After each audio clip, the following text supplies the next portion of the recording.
esse que tá menos marcado. Bom, O Evangelho também já tá bem viciadinho. dia 5 de março de 2017, reunião 23, este é o Evangelho.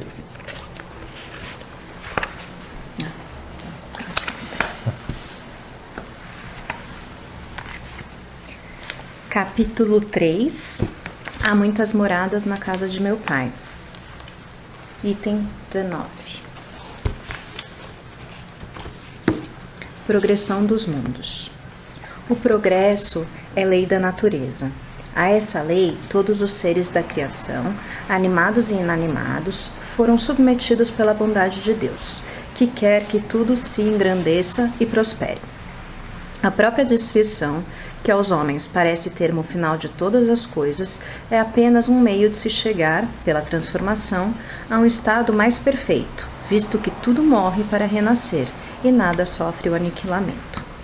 Ao mesmo tempo que todos os seres vivos progridem moralmente, progridem materialmente os mundos em que eles habitam.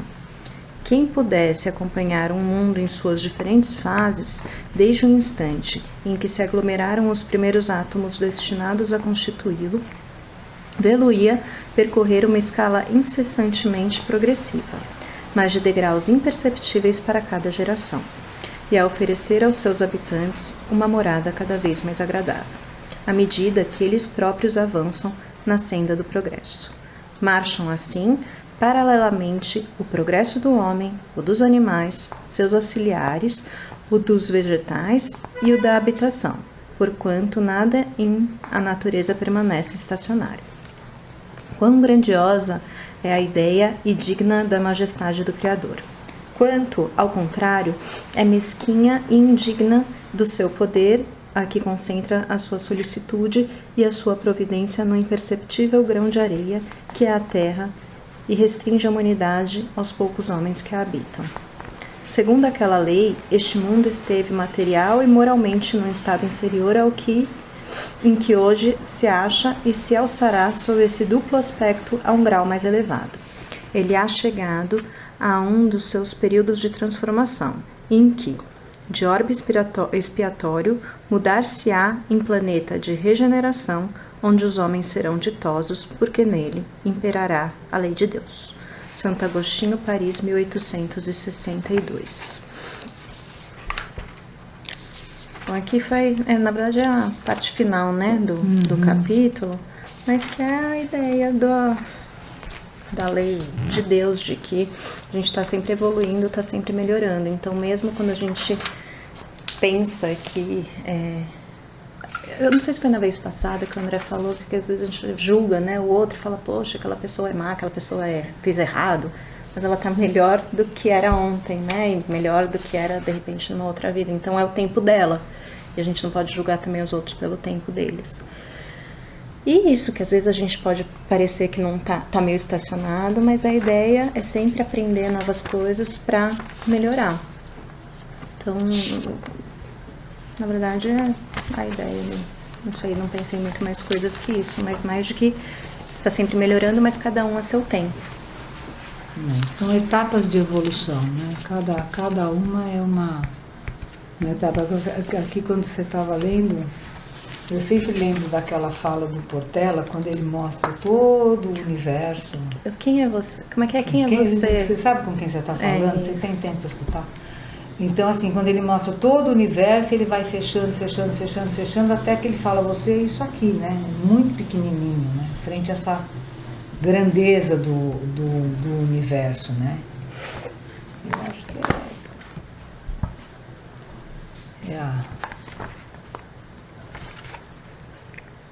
a gente passa da transformação para a regeneração, né? Expiação. Nós estamos na expiação. Lembra do reino virginal? Sim. Lembro. Interessante, quando ele associa o progresso material com o progresso moral, né? Falando que os dois caminham juntos. Lembrar que o começo do homem na Terra era difícil obter o fogo. Era difícil manipular a matéria, construir ferramentas, construir coisas. E quanto que a humanidade avançou nesse tempo, né?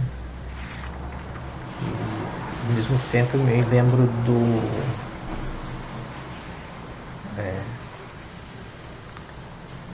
me lembro que tem um livro de um psicólogo norte-americano chamado Steven Pinker. O nome do livro é Os Anjos Bons da Nossa Natureza. Como que vivemos, subtítulo não lembro exatamente, mas alguma coisa como vivemos no período menos violento da nossa história humana. E ele vai justamente pegando todos os estudos e estatísticas que se tem disponível para desde as civilizações antigas até a Idade Antiga, o tempo dos romanos, a Idade Média, e vai lecando vários elementos para provar que a cada passo que se dá, a humanidade está sendo menos violenta, mesmo que a impressão atual não seja essa. E é muito interessante a forma que ele constrói os exemplos, e aí você vai observando, por exemplo, ele vai contando que ao longo do tempo era socialmente aceito você matar um estranho só porque ele era estranho, né? E à medida que a sociedade vai evoluindo, esse comportamento deixa de ser aceito, e aí você começa a ter ideias de preservação da vida. E o segundo passo que acontece é que você deixa de ser socialmente aceito, não só matar, como também agredir as pessoas. E aí começa a ter a trabalhar com direitos humanos, com direito de minorias, e assim, com direito da criança, coisas que não tinham no passado, até não tão distante assim. E é bem interessante esse livro, acaba me lembrando dessa passagem. Uma coisa que é interessante é que ele faz todo esse caminho, mas ele não relaciona com religião. Fala que o homem evoluiu assim, que a evolução, o progresso técnico também coincidiu com esse progresso moral do homem saber conviver melhor com o seu semelhante. Ainda não é perfeito, mas caminha nesse sentido. Eu acho que está melhorando em relação a outros tempos, mas eu acho que a gente está num momento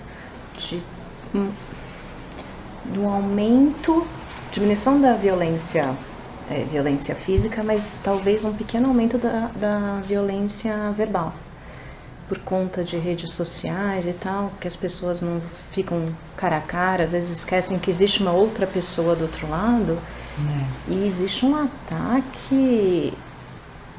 As pessoas se escondem, né? Elas se escondem e ao mesmo tempo não estão vendo a outra pessoa, então é meio que uma coisa... inclusive, lembrei da história lá que estava contando, do Black Mirror. Black Mirror do qual delas? Da abelha. Da abelha. É isso. Eu um seriado. Alguns episódios, É da abelha. É o último, acho que é o sexto e último episódio da terceira temporada. Eu assisti o primeiro e o segundo, quer dizer, a origem da coisa eu sei qual é. Mas que seja um episódio em que as pessoas atacam umas às outras, começam então vamos, morte a tal pessoa, vamos matar tal pessoa porque ela fez tal coisa errada. E um monte de gente dá like pra isso, achando que isso não vai dar em nada, só que por vários motivos a pessoa acaba morrendo. Então elas ajudaram a matar pessoas. Você fala, não. Quando vão investigar e falar com as pessoas, fala, não, eu fiz uma coisa inofensiva. Tipo, morte? Não, é só, né? Não pensei que era uma pessoa mesmo que ia morrer e tal. Né? Então as pessoas, inconsequentes, não se responsabilizam pelos seus atos quando estão. Então, assim, concordo que a violência está diminuindo. Se a gente pensar na Idade Média e tal, concordo que está diminuindo. Mas a gente tem que lidar agora com outro tipo de violência que é muito mais sutil e muito mais difícil de controlar. Né? Porque você fala assim, bom, Eu esfaqueei o Paulo. Tá, dá pra você ir lá e faz um exame de corpo de delito, esfaqueei. Mas e quando você xinga? Como é que você vai medir se xingou ou não xingou, se aquilo é ofensivo ou não é? É muito mais difícil de... Mas eu faço uma provocação em cima da sua colocação. Essa violência verbal, ela aumentou ou ela já existia e passou a ser explícita? As pessoas passaram a tomar conhecimento da violência verbal que se praticava nos núcleos privados das famílias, nos salões de bar, nos jantares. Eu acho que aumentou no sentido que as pessoas agora se sentem escondidas na rede social. Antes você não chegava com uma pessoa no meio da rua e xinga porque você sabe que é uma coisa que pega mal. Mas pode ser que a raiva, o ódio já estivesse dentro das pessoas. E agora elas estão colocando para fora. Mas essa exposição eu acho que aumentou. Eu acho, né? Sei lá.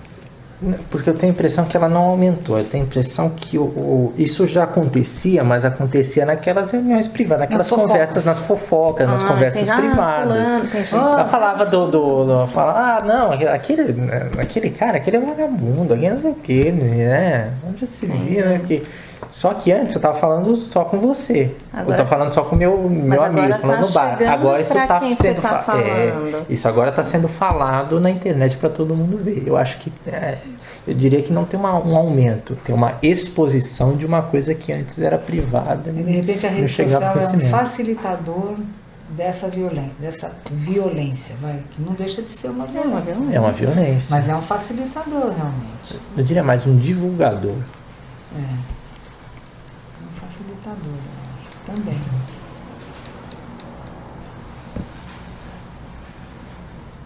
Estamos juntos.